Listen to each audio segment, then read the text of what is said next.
धन्यवाद देना चाहता हूँ कि इस बार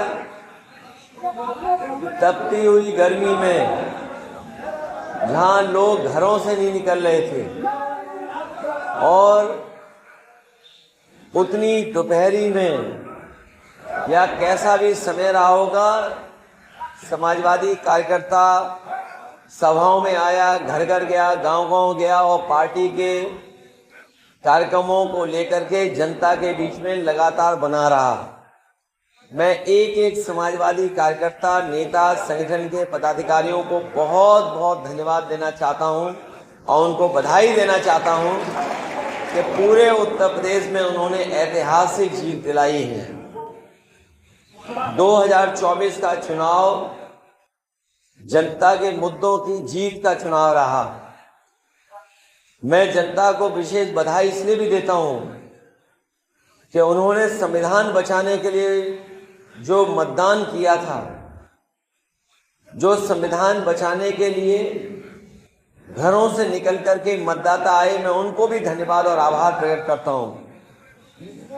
हमें उम्मीद है कि इसी तरीके से हम सब लोग मिलकर के समाजवादी पार्टी की विचारधारा को और मजबूत बनाएंगे और गांव, गरीब और जो हमारे तमाम पिछड़े, दलित, आदिवासी भाई बहन हैं, उनको जोड़ करके अपने साथ लगातार इसी तरीके से कदम मिला करके चलने का काम करेंगे।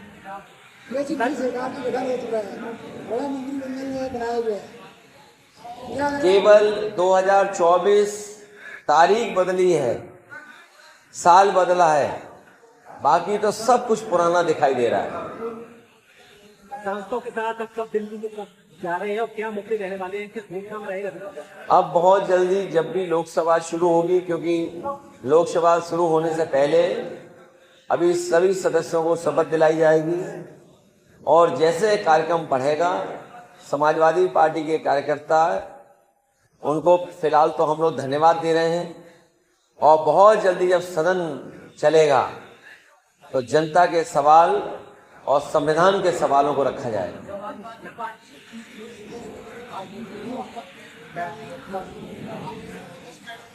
मैं अपने कार्यकर्ता नेताओं को बधाई देता हूं कि बहुत दिनों बाद ये ऐतिहासिक जीत और ऐसी जीत कि जिसने देश में समाजवादी पार्टी को तीसरे नंबर पर पहुंचा दिया है। जहां तीसरे नंबर पर समाजवादी पार्टी पहुंची है, वहीं जिम्मेदारी भी समाजवादियों की बड़ी है।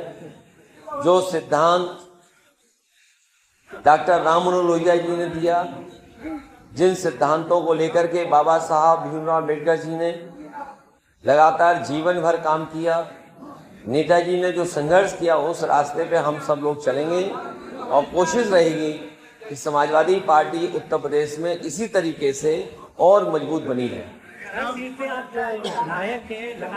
मैंने अपने करहल और मैनपुरी के कार्यकर्ताओं से बातचीत भी की, मिलने का भी काम किया और उन लोगों से मैंने कहा भी कि अब जब 2 जगह से चुनाव में जीत गया हूं तो एक सीट छोड़नी पड़ेगी। तो बहुत जल्दी मैं विधानसभा में अपना जो हमें सीट छोड़नी है उसकी जानकारी दे देंगे।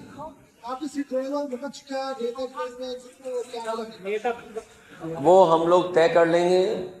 फैसला यही हो कि जिससे पार्टी को और मजबूती मिले, पार्टी का ओवरऑल वोट बढ़े। सरकार ने रोजगार के लिए वैकेंसी निकाली, अच्छा हुआ जनता के लिए कुछ काम करना शुरू किया है। मुझे उम्मीद है कि अग्निवीर व्यवस्था भी खत्म होगी, दिल्ली की सरकार ये फैसला लेगी और साथ ही साथ जो सरकारी नौकरियां जो भरी नहीं गई हैं उनको भरा जाएगा और जो आरक्षण है उसका भी पूरी तरीके से पालन होगा। मंत्री का विस्तार हुआ, लगातार वही कुछ पद रही है, लेकिन उसमें ये देखा गया जातियों को मिला, लेकिन दिया गया। तो सवाल वो नहीं है किसको दिया गया, वो किसी को देगी नहीं सरकार कुछ, जब 10 साल में जीवन नहीं लोगों का बदला। सर, सार्वजनिक मंचों से हिंदू मुस्लिम करना बीजेपी के अब वो बात उनको सबक मिला है, जनता ने उन्हें हरा दिया है। मैं समझता हूँ उनके भाषण में और व्यवहार में भी सुधार आएगा। मणिपुर में लगातार दूरी होता जा रहा है। मणिपुर को और मणिपुर की जनता के लिए सुरक्षा और उनके तमाम अधिकारों को और उनके जो अधिकार हैं उसके लिए सरकार को सबसे पहले कदम उठाना चाहिए। बहुत धन्यवाद पत्रकार साथी। लाइए फूल माला।